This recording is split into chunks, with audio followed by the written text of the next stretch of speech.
Hello everyone, it's Ethan here from UK Specialist Watches. Firstly, I'd like to say I hope you're all well and obviously you're all staying at home, and obviously if you're a key worker, a massive thanks, not just for me but everyone at UK Specialist Watches, and I'm sure across the country you're doing a fantastic job. So without further ado, let's continue this video. So this video is going to be literally about how to maintain your watch. Now I'm sure many of you will be at home with obviously all your lovely watches as well. Now this is just a general maintenance video of how to keep your watch in the most tip-top condition.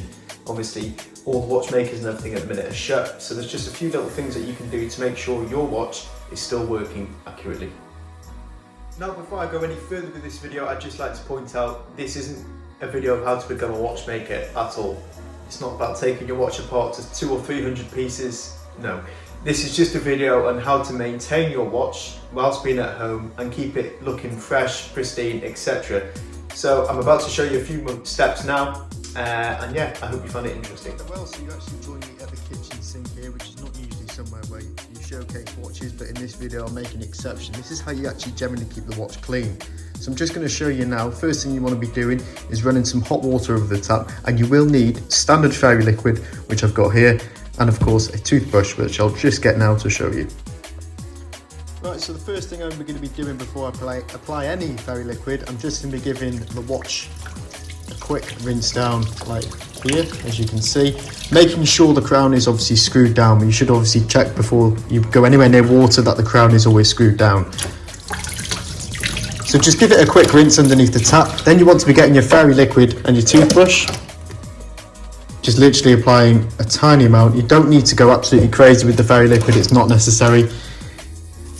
And then you want to start lathering it into the watch like so. And of course, make sure you go underneath the bezel as well, because that's where a lot of grit can get trapped. So just really work it in.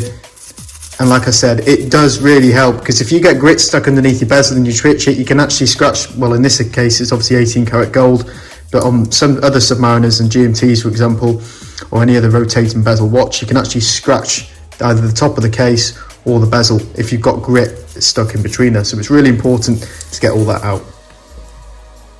Believe it or not, if you take your watch to most jewelers for a clean and a polish, they will do exactly the same as this. There's no fancy way of doing it. There's no sort of special cleaner they put the watch in. This is the easiest and most efficient way of how to clean a watch. Right, okay, so I've just come back from cleaning the watch now. The first thing I've done is actually just put it on some pieces of kitchen roll. I'll just leave it on here for a good 10 minutes to let all the moisture soak down through the bracelet and onto the kitchen roll. Bring the kitchen roll to the bracelet, removing any excess moisture, any muck, and like I said, keep on bending those links over as well, over your index finger, just so you can really get down into the links and then of course into the grooves. Now when it comes to the kitchen roll, I would recommend getting a slightly more expensive kitchen roll, the reason being the fibres don't release from it, it's a better quality, whereas I've noticed on the cheaper kitchen roll, the fibres actually transmit back onto the watch and you're left with, well, a furry looking Submariner, which is quite bizarre. And also it's less prone to ripping, which is obviously quite annoying.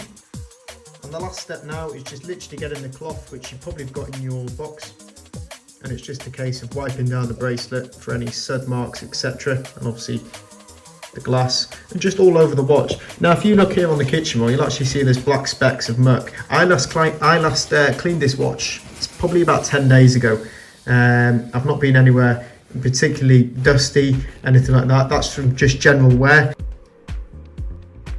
Now, if you're not going to be wearing your watch all the time, I would strongly suggest investing in one of these. These are called watch winders. I'm sure you've probably seen one before, but they are an absolute essential if you're a watch collector or a watch dealer like us. I mean, they help us massively. When a watch first arrives into stock, we monitor its timekeeping for the first 48 hours on one of these. So if it's gaining or losing time, we know it needs a service. However, if you're at home, they are ideal if you're not going to be wearing the watch every day. Maybe you've got a few watches and you like them to obviously be ticking over, so you can just pick it out the watch finder and it'll be spot on time. So these are again a fantastic commodity to have at home. They're also quite nice to look at as well. There's something quite therapeutic in my opinion about the watch going around like that. But yeah, you can pick one of these up on eBay for around £50. The price can obviously go up, as with many things, depending on how big you want to go with one of these. But in my eyes, they all do the same job. So I hope you found this video somewhat informative, how to maintain your watch at home, obviously with all the cleaning and the general timekeeping of the watch. A huge thank you to all the key workers, and a huge thank you to all those NHS staff as well.